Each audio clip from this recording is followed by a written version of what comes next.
welcome to my channel. Welcome back to my channel. Thank you so much for being here today.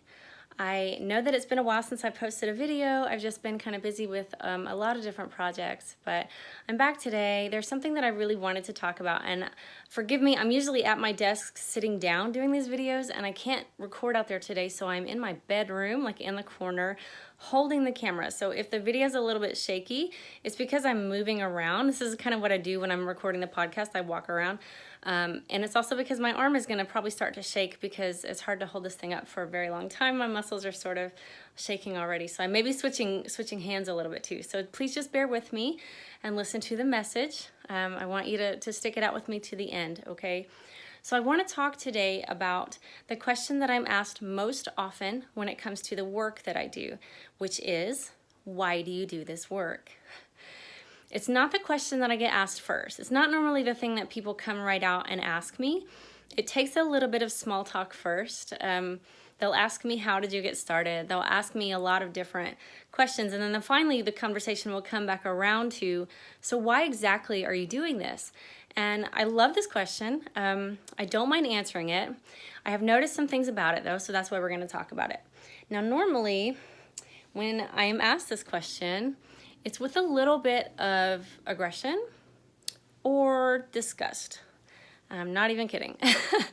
And so in my mind, if you're asking me this question, why are you talking about anxiety? There are two possible reasons why you're asking me this question. One is that you have never suffered from any kind of mental illness and have never had a loved one suffer from mental illness. So you really don't understand why I feel like it's important to talk about. In which case, I need to talk about it. Scenario number two is if you have had mental illness or you do struggle, or somebody in your life or a loved one does struggle with mental illness and you think that it's a bad or wrong or shameful thing to talk about, in which case I need to talk about it because it's not bad, it's not wrong, it's not shameful. There is a stigma attached to it. We maybe have been taught certain things about it, but not all those things are true. So it's important that I talk about it in that case as well. And then there is a third category of person that asked me this question. I wouldn't say these people are in the majority, though. This is a small minority. Those are the people who are just genuinely curious. And I know that those people are out there and they just mean well and they want to know, and that's okay. I don't mind answering the question for anybody.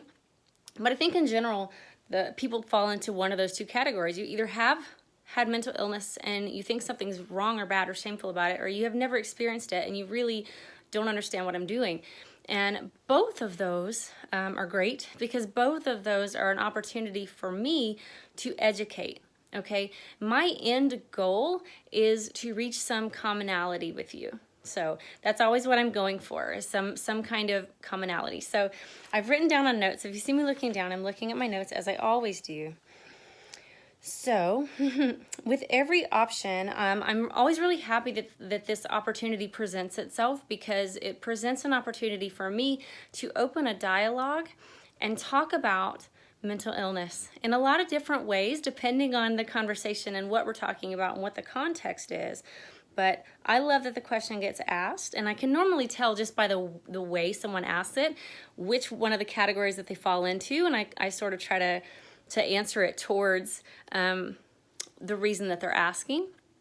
Always with compassion, always hoping to enlighten, certainly not from a place of judgment at all. So I think that there can be a point when we have these opportunities for discussion and for dialogue. Hopefully there comes a point in a conversation or in a place where I'm telling my story, there comes a point where I like to call it the point of recognition. There's a point where I say something to you. I relate a part of my story to you. I talk about something that I went through or something that I felt, and you recognize it. You have a light bulb aha moment. It makes sense to you, and you are able to relate to me because what I'm saying makes sense to you. What I am talking about experiencing parallels something that you have experienced. You literally recognize something within me because it's also something that you have within you. And this is, for me, what people talk about when they're talking about shared humanity. When you hear people say shared humanity, that's what that means for me, is that point of recognition. It's when you no longer see a person as a stranger, or as other than or as different than. You suddenly see them as someone who has something in common with you. And I know that that sounds really simple, but sometimes the simple things are the best things. This is something that can lead to positive emotions, where maybe before there were negative emotions or judgment. Once we reach that point of recognition, now there's a space for positive emotions like compassion, like empathy, like understanding, even admiration, right? Friendship. So I always want to open a dialogue because that's an opportunity for me. So when you reach that point of recognition, which is always my end goal, that's always where I'm hoping to end up, you are able to look at me and listen. That's what we do when we open the dialogue. You're looking at me, you're listening. If I can get you beyond the point of looking and listening, and then I get you to seeing and hearing, right? You're really beginning to see me as a person. You're really hearing my story and my struggle. And then we come to that point of recognition. That is the sweet spot, because that is when something about me, something that I've said, something that I've gone through resonates with something about you, something inside of you. And I feel like it's almost a deja vu kind of aha moment. It's almost like, I'm so sorry my video cut off there. What I was going to say was that it's almost like you remember me. I remember you from the cosmos, from wherever we were before. There's suddenly this moment where we are the same, right? We are one, we are connected. And that's always true, and it has always been true. But there's something about the ego, and there's something about this physical life that sometimes we get separated from that truth. So if I can guide people to a point of recognition and sort of open hearts and open minds and have us be connected, I think that's just the most wonderful thing. Once you see somebody through that lens of they are the same as me, we have something in common, I know this about this person, you are much less likely to judge them harshly based on what they've told you. Okay, and vice versa. They're much less likely to judge you harshly or attach a stigma to something that you've been through because they're able to see you as human. That sounds so silly, but we do live in a society today that's so dismissive of other people, and it's easy to do because all of our connectivity is online. So we don't have that human contact and that real skin-to-skin contact and touch and everything. So it's easy to be dismissive of other people's problems when dismissing them just means closing that app, right? So I think the point of recognition is a really wonderful thing. It gives us an opportunity to connect with each other, to love each other, to grow, to expand. I like to say, too, that we borrow on each other's courage. So if you've ever seen... Take Braveheart, for example. There's a battle scene in Braveheart. There's several, but there's a battle scene in Braveheart where, the two sides are lined up on the battlefield and nobody's doing anything, and it's very quiet. Nothing's happening, right? Like, this is supposed to be a battle, but everybody's just standing here. Until suddenly, one brave Scottish man runs forward and screams. He runs out onto the battlefield with his weapon drawn, right?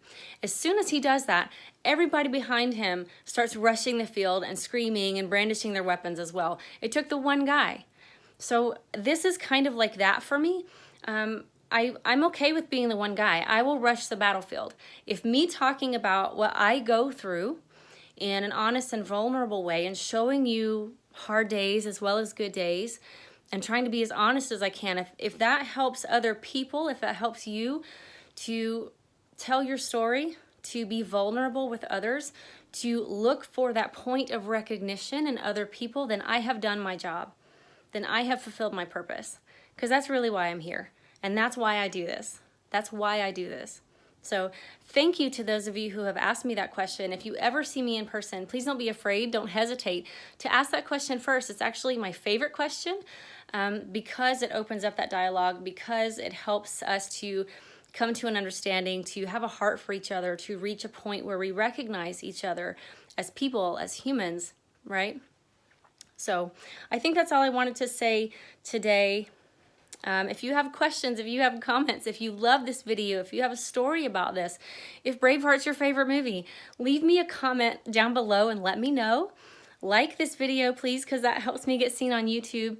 If you have questions you don't want to leave in the comments section, you can always email me as well at fearitselfpodcast@yahoo.com. Next video, I hope to have my setup totally arranged out there so I can do it out at the desk again. Thank you for putting up with me and my shaky camera today. I love you so much. Live in courage. Bye-bye.